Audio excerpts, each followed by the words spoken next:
Perks of filming, look. Hi guys, welcome back to the channel. Today we're going to do another review.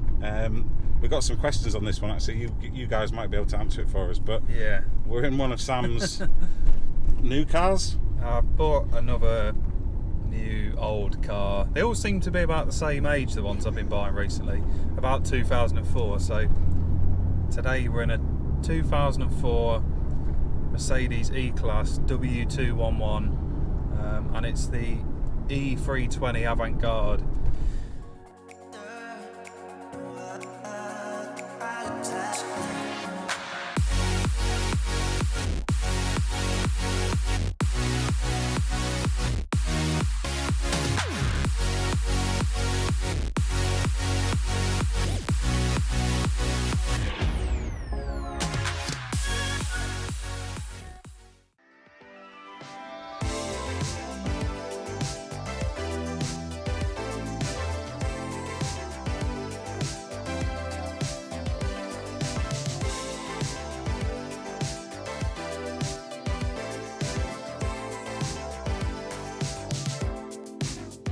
Whatever you want, I'll settle for nothing, as long as we can keep the fire.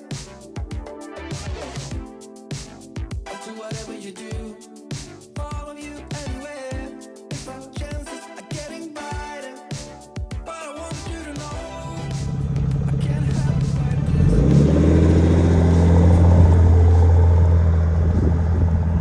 this. Free.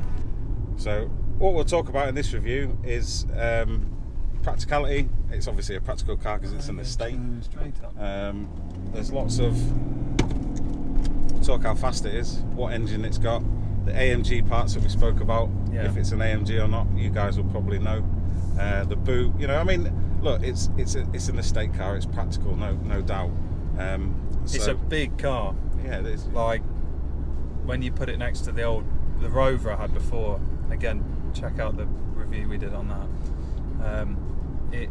It really is quite a lot bigger in all proportions. Like it's longer, it's wider. It just feels like bigger in general, doesn't it?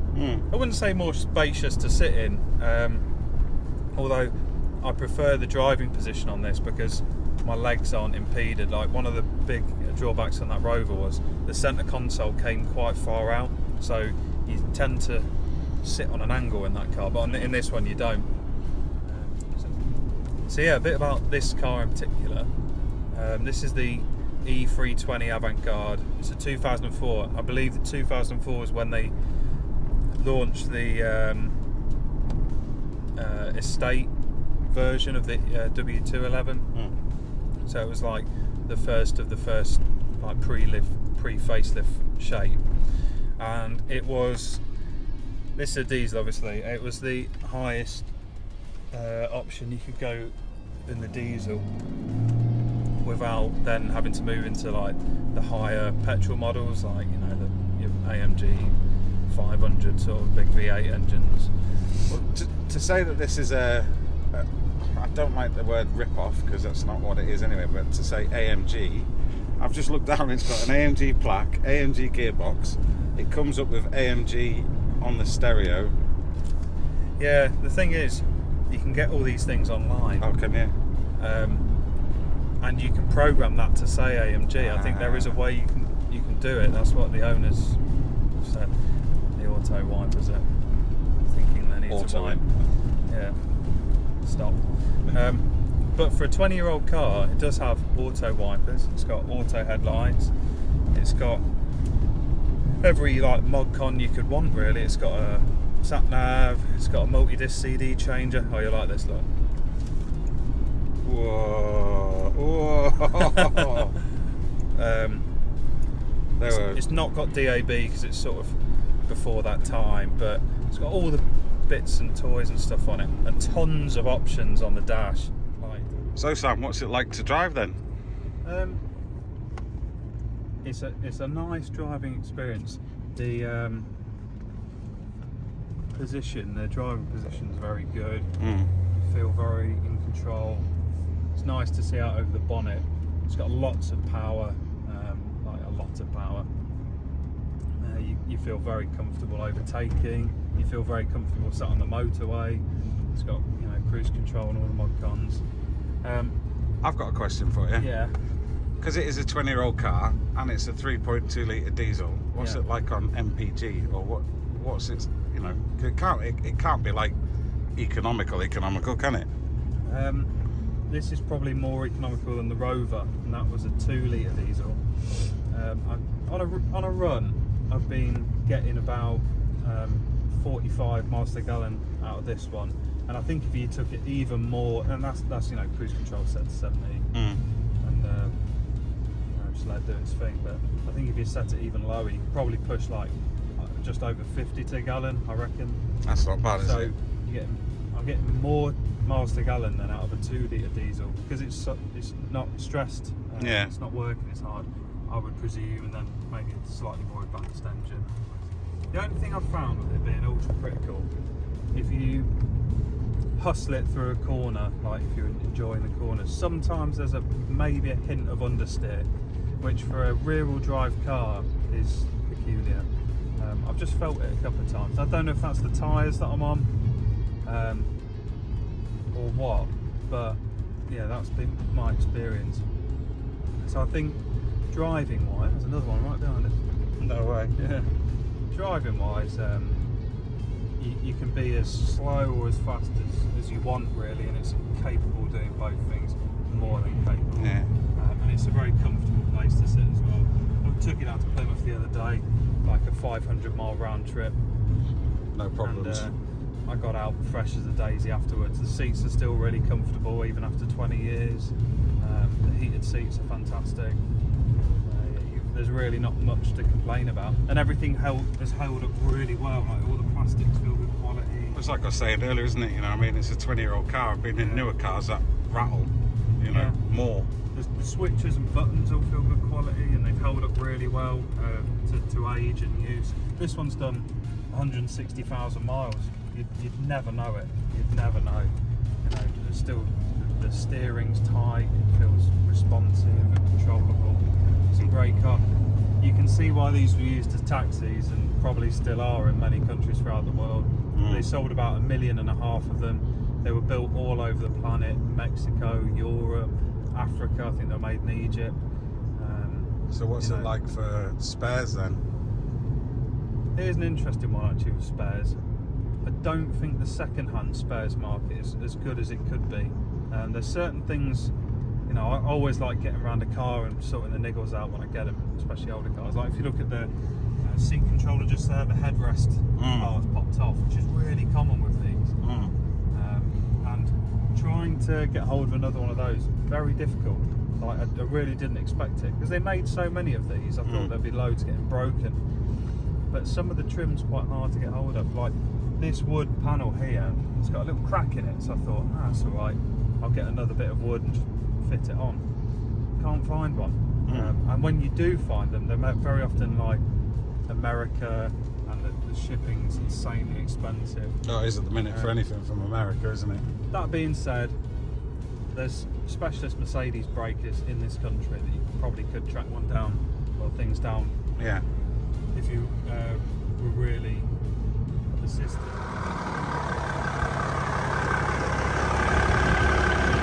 Pulled over at this beautiful dam. As you've seen, we've had some really nice shots from here. But we wanted to just show you really the practicality of this car, didn't we? And Yeah, so we'll run you through it, like the inside really quickly. Yeah. So the boot's absolutely enormous. There's two different options. Underneath all the camera equipment, there's two like pull-out sections for 2 extra seats. So you can have 2 kids sat in the back really. just strap them to the boot. Yeah, literally, it's just 2 seats that like fold up. Or you could have, I think there was another option where you could just have like a cavity underneath for extra storage. But you say we've got all my camera equipment in, and you know, I mean, it's open now because we're using the cameras, but Yeah, you know, loads and loads of room. Loads of room. Room's not a problem with this. I think it's slightly bigger than the Rover was. yeah, we've got to show them the boot, haven't we? Oh yeah, so the boot's got like a soft close option. Show them. So when I close the boot, it will sort of wind itself in to seal it, and then the load tray will automatically come down. So we'll just show that to you now. Ready? And then look. That's So, yeah, class. That's pretty cool. I think That is that was cool. not one of the optional extras that I was on about earlier. Nice. Um, We're saying about leg room and that. I mean, yeah, you know, it's an estate, so back seats, tons and tons of room, nice leather interior. It's got individual climate control for the rear as well, which is pretty cool. That's a sign of its sort of quality and how expensive it was. sign back in of the wealth. day. So a guy even Yeah. like a guy of my size, what I'm 6'5", I've got no dramas getting in there. I don't think. No, yeah. So, So- loads and loads of room.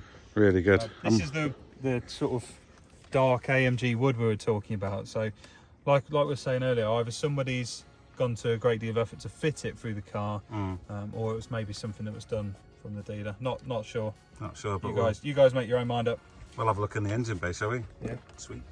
So in the bonnet then. Oh yeah, just like the other one. Look. Classic Mercedes pull through the grille, just and it's got its own gas struts.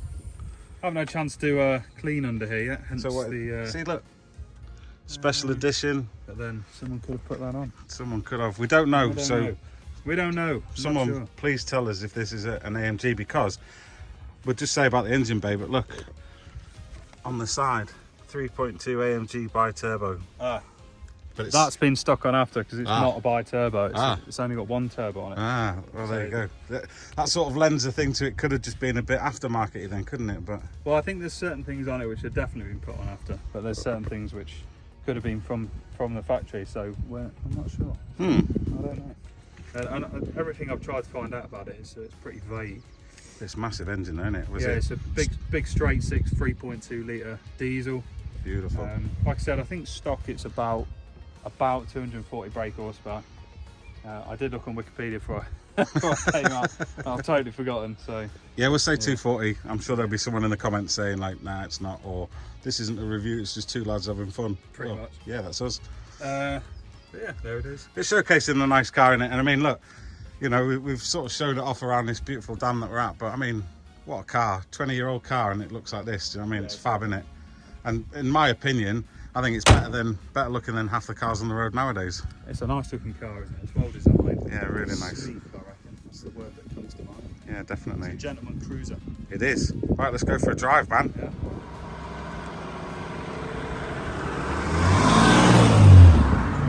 Should you get one? Well, they can't be that bad, can they? Because they've No. sold 1.5 million over their production span. They're used by taxis and taxi drivers, which is always a good indicator that it's going to be a reliable car. The engine reputedly is a 500,000 mile engine if it's serviced properly. Probably would go far longer than that if it was, a bit more in-depth maintenance. Everything seems to hold up well, doesn't it? Interior-wise, Yeah. holds up really well. I think, Trim holds up well. to be fair, I mean, it's like we said before, isn't it? And those that have watched car channels and stuff know the shows I'm on about. You know, you can buy these relatively cheaply. Yeah. Would you say it's a gamble because of the parts are hard to get and potentially, expensive to fix? But you're getting an awful lot of car for not a lot of money It's nowadays. a lot of car for the money, and really to even get a car these days with the amount of like gadgets and toys on and stuff, you're talking about a very expensive car. But then when cars do get to this age, it's like, well, what happens if it goes wrong? That's what I think about anyway, and I'm sure you do too. Any car, out of warranty, any car's going to cost you money. You could have. Yeah. I mean, I'm sure you guys at home or whatever, and people that watch this, or even ourselves, there isn't such thing as a perfect car, is there? No. Because even the most perfect car has its faults. Every car's got its faults, whether it's an oil pump issue, or it's an interior issue, or a rusting issue. Yeah. Every car's got a fault. Every car, But let's boil it down to the basics with this car.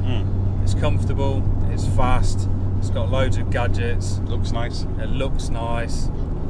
This one's got a load of AMG trim bits all over it. Whether you like that or not, it's up to you, I suppose.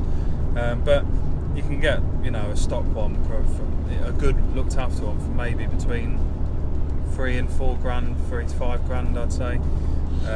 If you used to buy a new car of the similar sort of spec, you're talking 50 grand. Yeah, so it's a lot of car for the money. So what you're spending, you know, on your new car, you would not spend nowhere near as much in maybe repairing this one.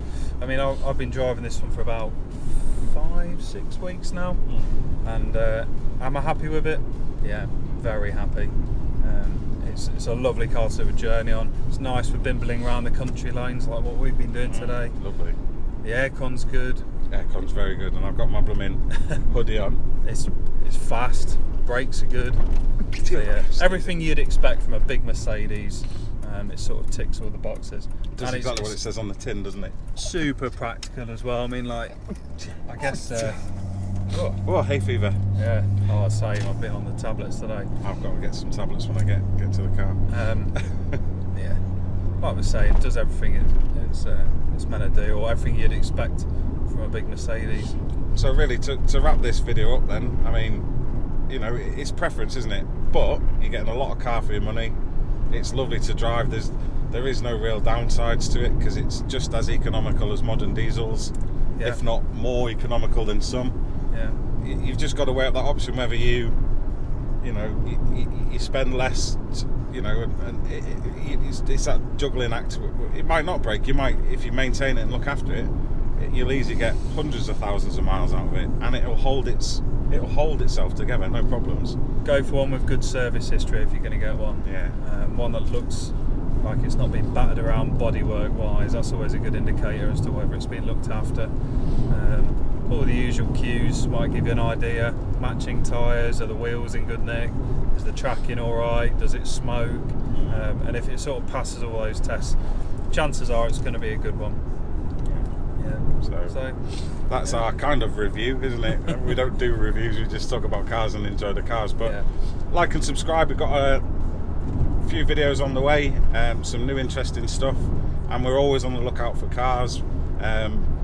It's going to be tough for us over the next couple of months because, again, work is getting in the way for us both. But after that, we'll be getting together more and doing more stuff, and hopefully Sam will buy a new car because he does that. I've got a problem. But yeah, like and subscribe, all that jazz. If you've got any comments or you think we've not done a good job, great. Never mind. Let us know. We're enjoying ourselves, and that's the end of it. You know, and we love doing this. It's a fantastic day to get out in a car, so why not? And we'll see you in the next one. Hey Sam, anything to add? Nah. See you later, guys. See ya.